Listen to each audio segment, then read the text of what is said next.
not the most famous one, but this is at least, in my opinion, the coolest one. So this is for quote number 3, Monday quote 3, and we can go ahead and start.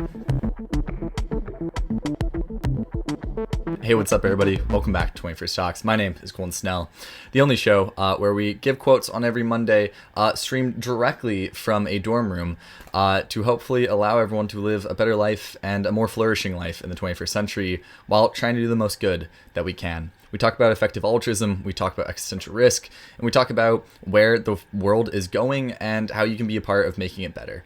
And on Mondays, we like to share pieces of wisdom to allow you to go into your day and week ahead a little bit more prepared, a little bit more thoughtful, and importantly, using the words and wisdom that's been passed down to us and sometimes has been directly handed to us by some folks who have lived thousands of years ago, or as is the case with today's author, Seneca, or ideas and quotes from people alive today who are a testament to them in the flesh and blood.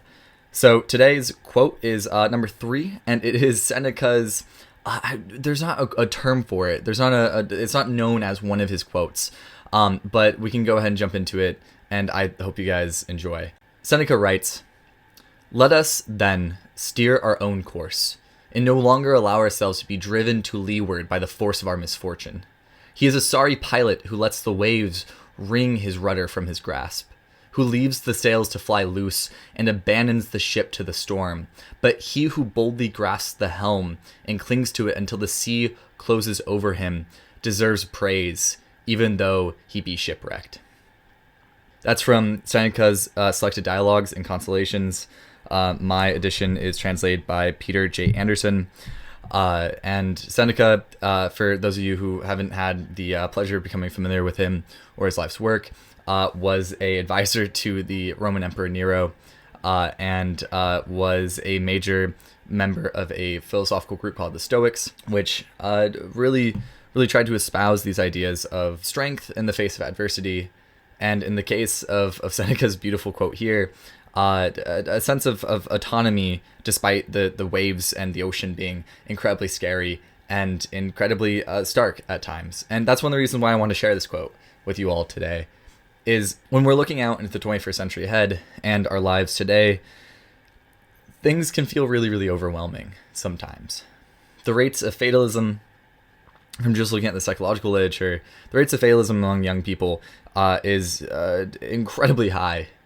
I don't know if it's unparalleled in history, but any times that are matching the same stats that we're seeing today on how fatalistic and pessimistic people alive today, especially young people, are, whatever times can match those stats potentially are probably not times that we want to return back to as a society. But it is when things feel the most overwhelming, the most scary, that typically are the times where we have to try the most in order to right things, to correct things, to fight for good, whatever that means in that context. And Seneca was absolutely no stranger to suffering and fear and all the bad things that life can bring. Yet he might have been slightly more unfamiliar with it than some of the other Stoics, notably Epictetus, who framed and discovered, cultivated these ideas and shared them with those people who soon would become his students.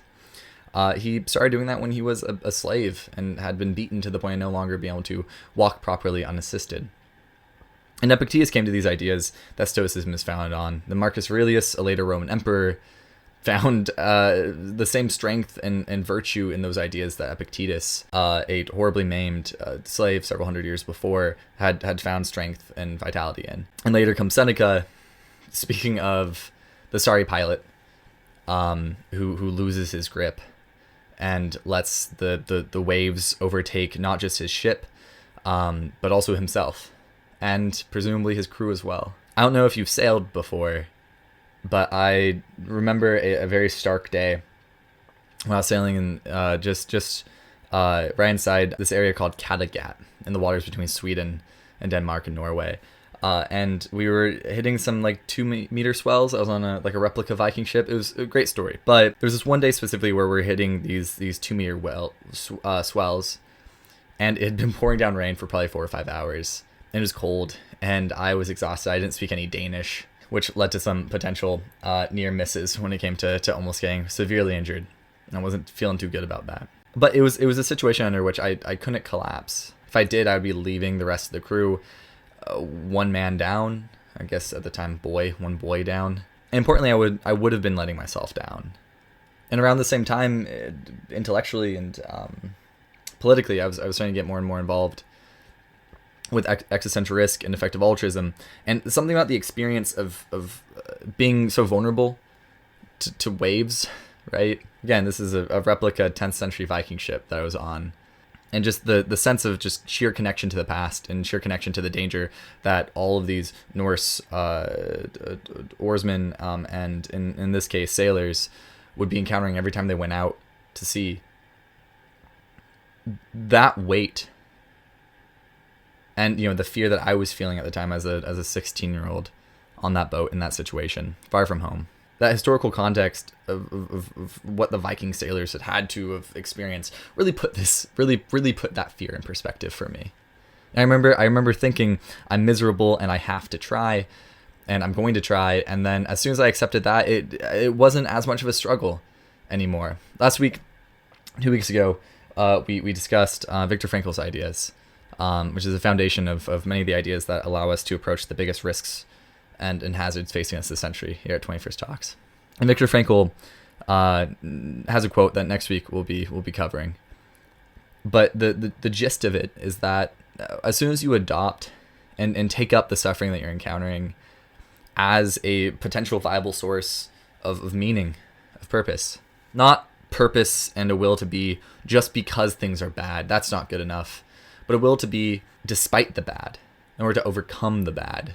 That desire to be based off of that desire for a better life, that desire for a good life here and now, despite the suffering that we're encountering, that is deeply stoic in sentiment. It's liberating you, it's guiding you to be able to keep your hand on the goddamn rudder and keep resisting the waves that are threatening to swallow the ship whole, and very well might. And when someone has the courage to keep their hand on the rudder and not waver, not flee, not be too scared of things like climate change or artificial general intelligence being misaligned or nuclear weapons or any of these genuinely really, really scary things that we have to care about, the importance of those hazards facing humanity in some individuals, and many, many individuals, can lead to fatalism and pessimism.